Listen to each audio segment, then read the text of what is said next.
I'm from the Strategic Homeland Intervention.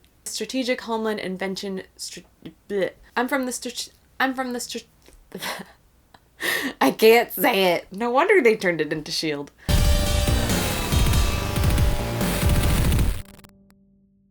Hello everybody, my name is Steph and welcome to my channel. So as I was writing my notes for my spoiler review, I kind of realized that all of my notes were just me getting angry about plot holes and continuity errors, so this video is pretty much going to be all of the plot holes in Captain Marvel, all of the continuity problems, whether it be within the movie or within the Marvel Cinematic Universe, with a few positive thoughts at the end. There were some things that I enjoyed, okay, and one theory that I have about the future of the MCU, so that'll be at the end of this video. Also, if you want to talk spoilers in depth with me and some other fans, I have a Discord chat room specifically for Captain Marvel that you can join if you support me on Patreon. I'll put a link in the description below that will direct you to my Patreon page where you can join and be part of the chat room. Feel free to check that out if you're into that. Link in the doobly-doo below. So here we go!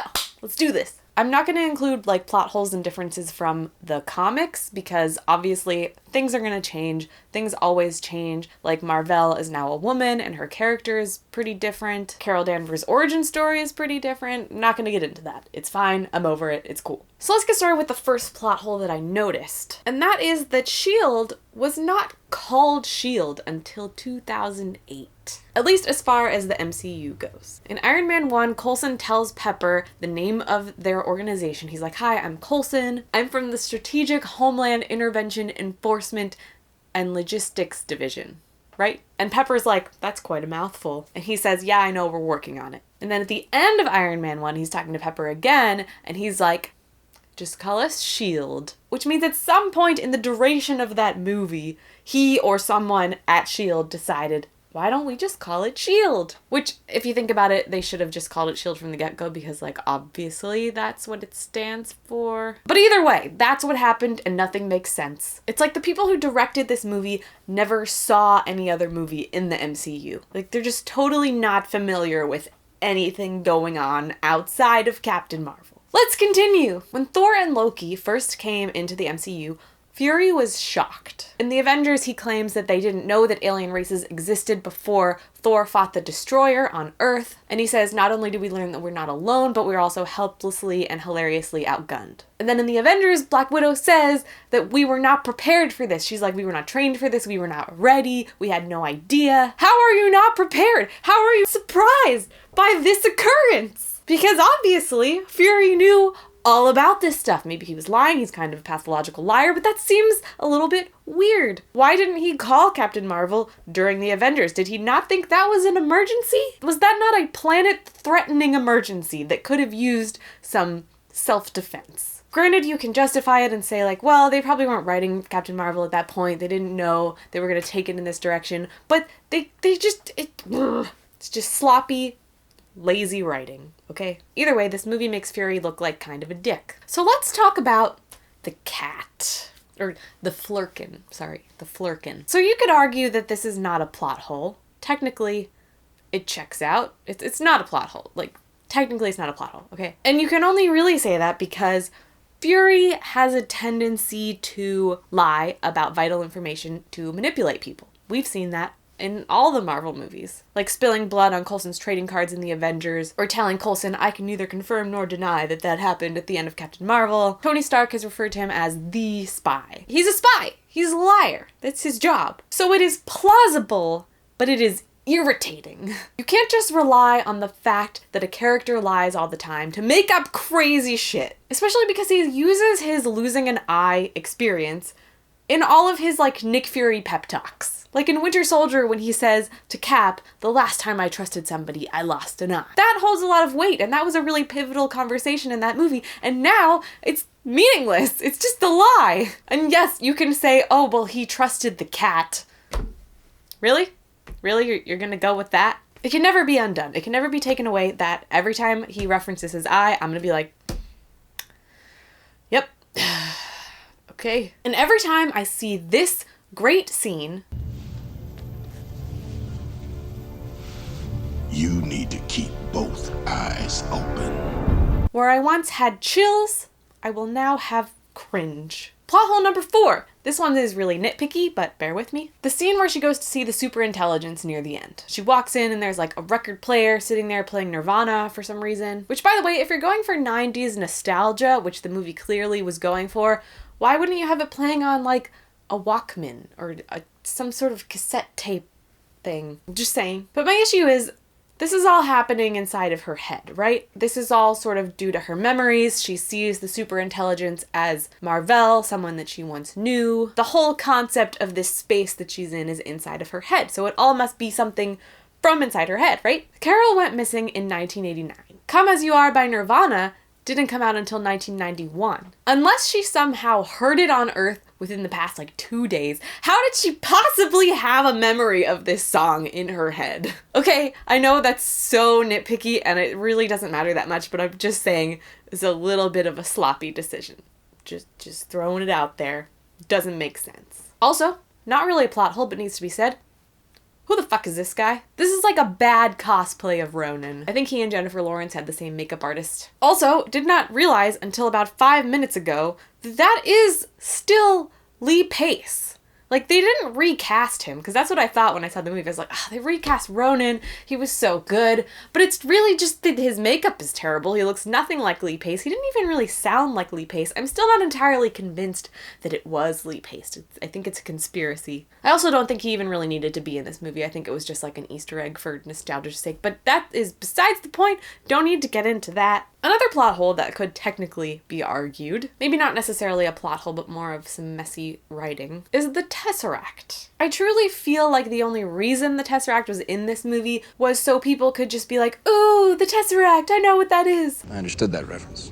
Because otherwise it just causes a lot of weird plot problems, which I'll get into in my next point. But first, I just have some timeline questions. So at the end of Captain America: The First Avenger, it's at the bottom of the ocean. Howard Stark retrieves it while he's searching for Steve Rogers, and it's in his possession. It's unclear when this was exactly, but it was sometime in between Steve Rogers' death and Howard Stark's death. So there's like this 40-year gap of unknown Tesseract history. But now it's implied that at some point between Howard Stark finding the Tesseract and 1989, he handed it off to Mar-Vell at Project Pegasus. Now, since Pegasus is part of NASA and the US Air Force, it makes sense that Howard Stark would be in cahoots with them. Like, it works, it's plausible if you put the pieces together. But I don't want to have to put the pieces together. Why can't you just explain it to me in a way that makes sense in this timeline that you have now messed up? Like, I'm not really sure why he would have trusted Mar-Vell with it. It seems like kind of an important thing. It's kind of a big deal. I would have liked an explanation instead of just like,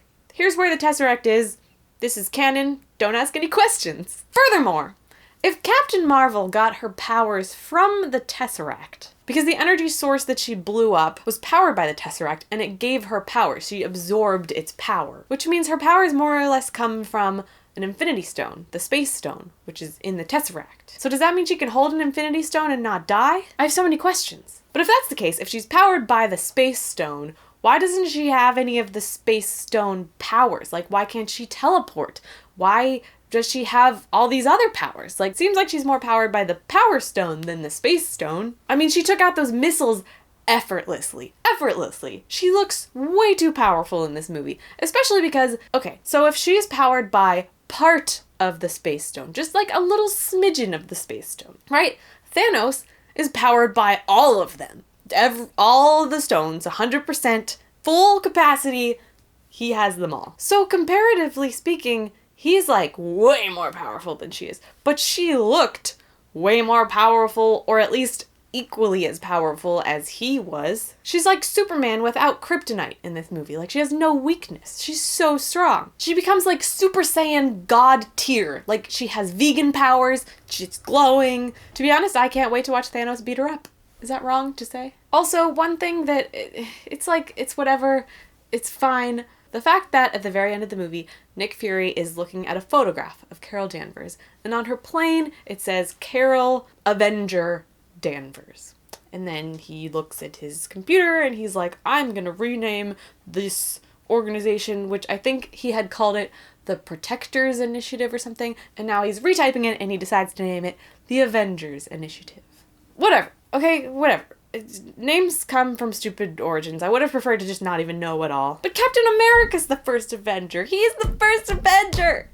He was first! Even by timeline's sake, he was first. She hasn't earned this right. She has not earned the right to name this entire franchise. Okay? It's aggravating. It's almost as bad as when Solo got his name in Solo. I don't want to talk about that. Honestly, I don't know what's worse. No, I think that was worse. That was a little bit worse. Look, you can try to justify the bad writing. You can put the pieces together, make stuff up, and justify this, justify that, twist this here, twist this here. But the truth is they just retconned everything. It's a mess. But there are some things that I did enjoy. I'm not entirely heartless. I gave it a 3 out of 5, people. The Skrulls not being evil, that was a cool twist. I liked that. I'm a little unsure how that's going to play out going forward, considering the theories about Secret Wars, but we'll figure it out. Ben Mendelsohn as Talos was just perfect. I really loved that character. I thought he was great. I liked that it wasn't a cookie-cutter Marvel movie with a cookie-cutter Marvel villain. It made some unexpected choices.